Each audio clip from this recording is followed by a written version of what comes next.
Reaction now from Trump's closest rival in the polls. Florida Governor Ron DeSantis tweeted this in part: "As president, I will end the weaponization of government, replace the FBI director, and ensure a single standard of justice for all Americans. Washington, D.C. is a swamp, and it is unfair to have to stand trial before a jury that is reflective of the swamp mentality." Governor Ron DeSantis, Republican presidential candidate in Focus Now. Welcome. Good to see you. Good to be with you. First of all, I want to learn from you what you think is at stake for the entire country with Trump being legally hunted. Well, one of the reasons I'm running for president, Harris, is to reconstitutionalize the federal government and these agencies that have become weaponized, the FBI, the DOJ, against political opponents. That's a result of them not being held constitutionally accountable for many, many years. And so when I'm president, we will bring accountability.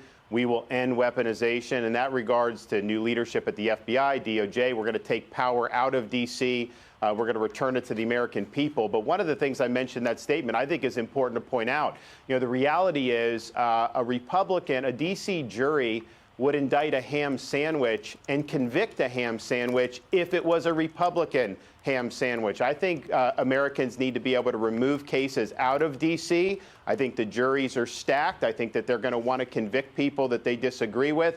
Or at a minimum, you should be able to draw a jury pool from across the entire country. That is really what's at stake in terms of, do we have a single standard of justice, or do we have a track of justice where if you're connected to the swamp, you get off, whether it's Hunter Biden, whether it was the guy Durham tried to prosecute, or are we going to live under a single rule of law? And I think we have to reestablish a single rule of law in this country. One of the problems that we're having right now as a country is that the real issues that people care about, like the economy, don't get talked about because there's so much rivalry going on between the two parties. And you saw impeachment after impeachment of Donald Trump, and now you see them effectively trying maybe to get him off the ticket. I want to get your last take on that and then move forward.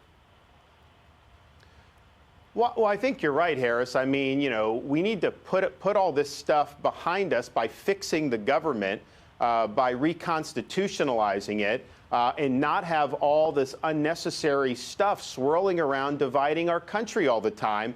Let's deal with this problem. I'm the best situated to be able to get it done. But when you fix and you end weaponization, you also then can be able to deal with the economy. We can deal with the border. We can deal with countering China. All those things become so much more realizable. So that's my focus, is to look forward on all this. But we have to end the weaponization if we want to get it right.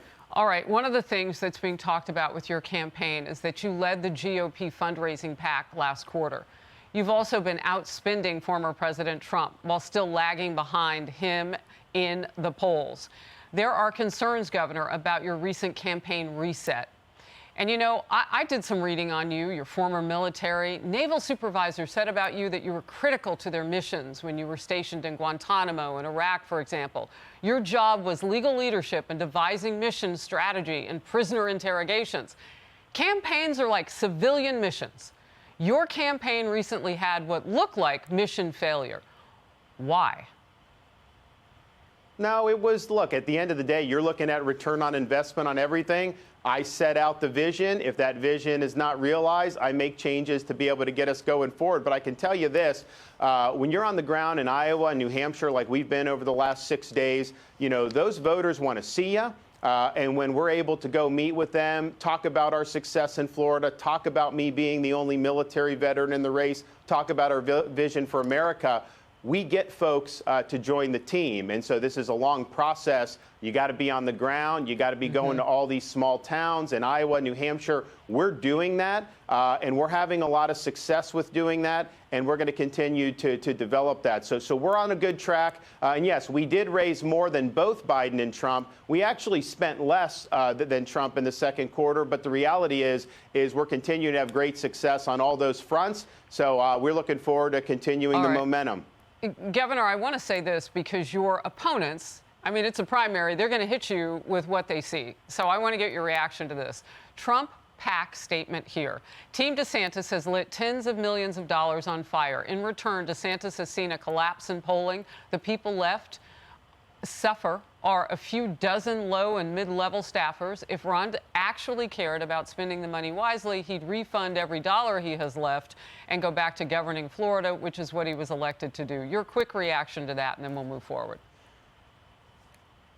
Well, that's a lot of hogwash to pack into one statement. The reality is we're laying the groundwork to be able to actually win delegates, which is what you need to do. And so you got to make those investments. We're the only one really doing that on the ground in places like Iowa and New Hampshire, and we're going to continue to do that. And I understand if we weren't a threat, they wouldn't be putting out those statements.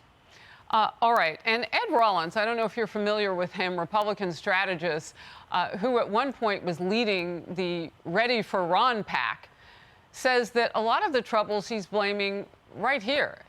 He says, I think he's been a very flawed candidate. Every time he opens his mouth, he has a tendency to think out loud, and he clearly doesn't understand the game. He's also blamed the sort of anti-woke vision that you had for Florida. One last one on this. Well, look, I mean, I don't think anyone's running on our side that's had as much political success as me. You know, we've won big elections throughout my career, including the best Republican governor victory in the history of the state of Florida, where we're winning women by almost double digits. We're winning Miami-Dade County by double digits, winning over 60% of Hispanics, and winning independents by 18%. So we've got a record of success, and you're going to be able to see that as this campaign goes on. So the naysayers have always hit me, Harris. For my entire time as governor, people wrote me off during COVID because I was taking strong stands against people like Fauci. But we lead and we deliver results, and that's why we've been successful. We'll continue to be successful in this campaign. Well, in COVID, your state was leading everybody else in terms of the economy. I mean, you were moving the needle, and it was going north, and people were moving to your state.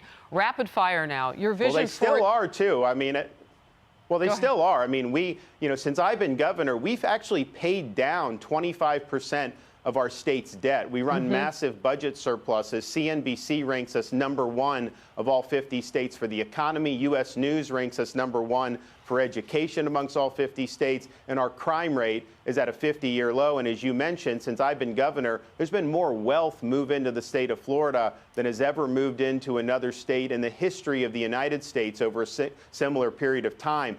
This is all in spite of COVID lockdowns that we bucked, Bidenomics, all this stuff. So we take that know-how and bring that to Washington, D.C. We're going to get this economy in a much better place for small business people and for middle-class families. Let's talk big picture. And we may not get to Ukraine this time, but I'll bring you back. One, talking with Black Americans across the country after what's unfolded with the Vice President Kamala Harris. First go into Jacksonville, Florida, to take you on over curriculum in your state for education.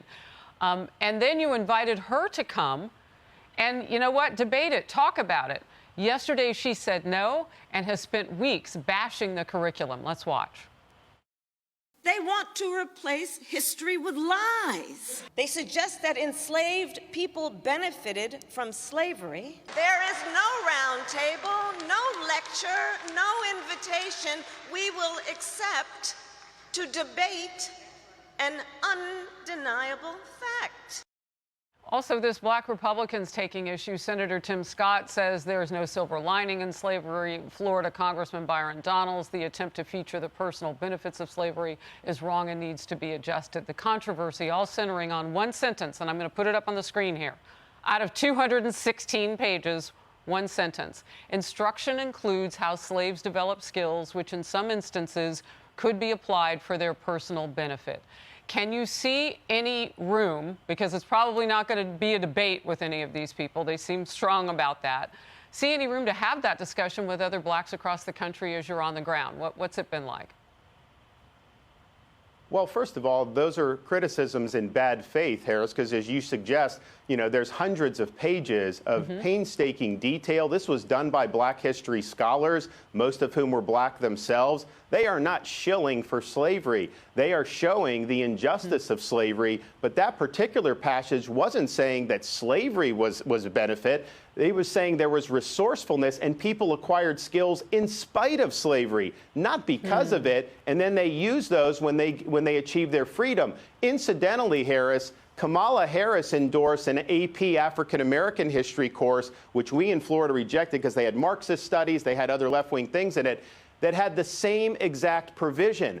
And you've seen that same basic provision have been in other curricula. Nobody ever said anything. And indeed, nobody said anything about this. These guys put this together in a public fashion. There were comments. They were being praised because most states don't even have Black history standards. We're one of only 14 or 15 states. When we eliminated critical race theory, people lied then saying we didn't want to teach about the history of African Americans. In reality, that same bill required us to develop even stronger standards, and that's why this working group was created. So they did a good job. I think it's wrong to demagogue people, and I think that a guy like me, I'm fighting back against false narratives. I do not let people like Harris or the media take false narratives and run with Governor? it. We will stand our ground, and we will speak the truth. I look forward to covering you on the trail when you're having this discussion. That's the most I've heard you talk about it, and you right there clarified that sentence.